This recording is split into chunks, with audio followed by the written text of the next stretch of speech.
Hello guys, ang setup natin ng solar is tapos na guys. So ito na yung ano natin guys. Ito na yung setup ng solar natin guys. Gumagana. Ang baterya natin guys is nandito.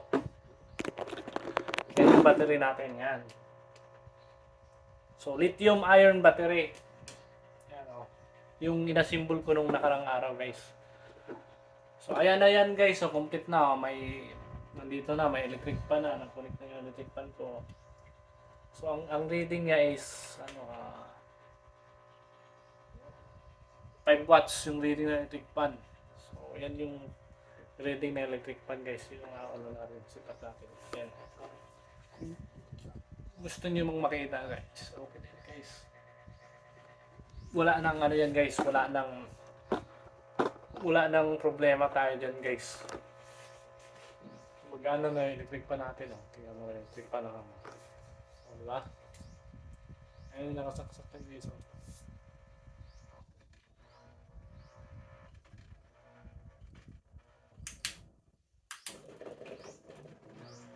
Nakasaksak tayo dun guys. Pag inugot natin yung electric fan natin guys. Diba? Yan. So napakaganda ng ano natin, setup natin ng solar guys.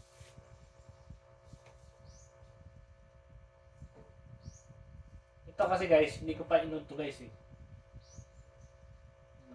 Pag inon mo yan, ibig sabihin,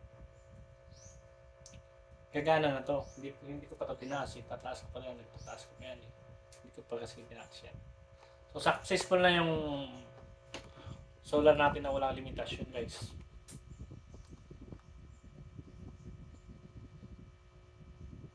Sa solar na walang limitasyon guys, ito lang yung papalitan mo guys. Once na mag-upgrade ka, ito lang yung papalitan mo. Ito lang, yung papalitan mo.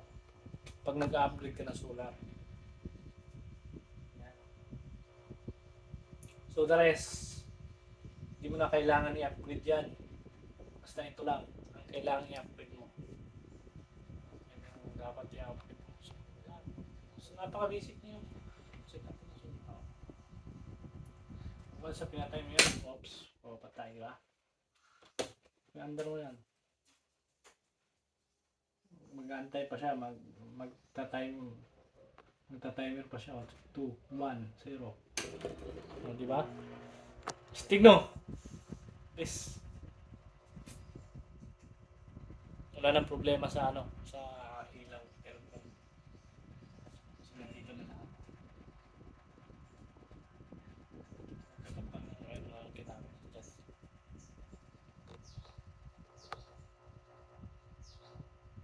Ito naman is charging sa baterya. Charging sa doon to sa ano, sa kuryente. Pag sinaksak ko yung galing sa kuryente, ibig sabihin magcha-charge siya.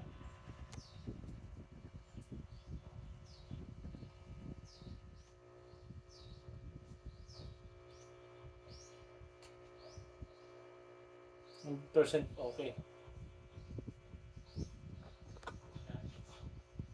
Ilang oras o ilang araw ko, isang araw at kalahati ko din ginawa to guys. Ngayon, wala na problema. Kahit trip guys, gumagana na to pag grip. Pag maglagay ka ng grip, yes, gumagana na 100% pa. Wala ka nang iisipin.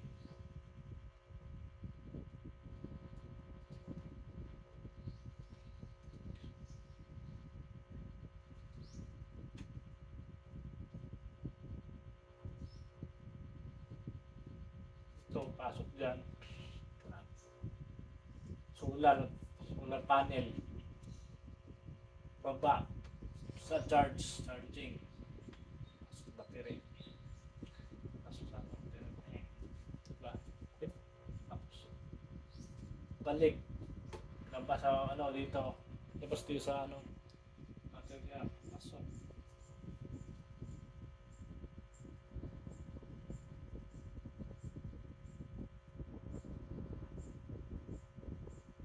Ito guys, ang command nito guys. itong command na to. Once na ma-turn off to, wala nang ano, hindi na makagamit ng 220 volts. Kasi naka-automatic yan eh. Halimbawa, yung battery mo, sineset up mo sa 12.1. Automatic, hindi na siya magagamit. Pag once na ganoon na yung capacity ng baterya mo. So, hindi siya masisira.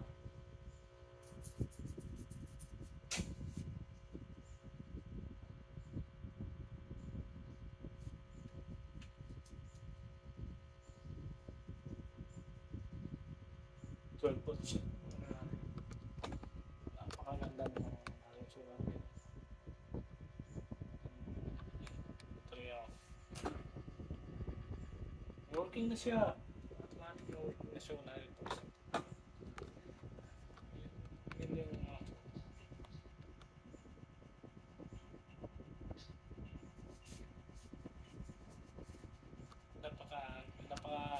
napaka-ayos yung paggawa ng. Ito naman, sa ilaw. 12 volts ilaw. So, makakatipid lalo. Makakatipid lalo ito ng ilaw. Hindi na 220 volts.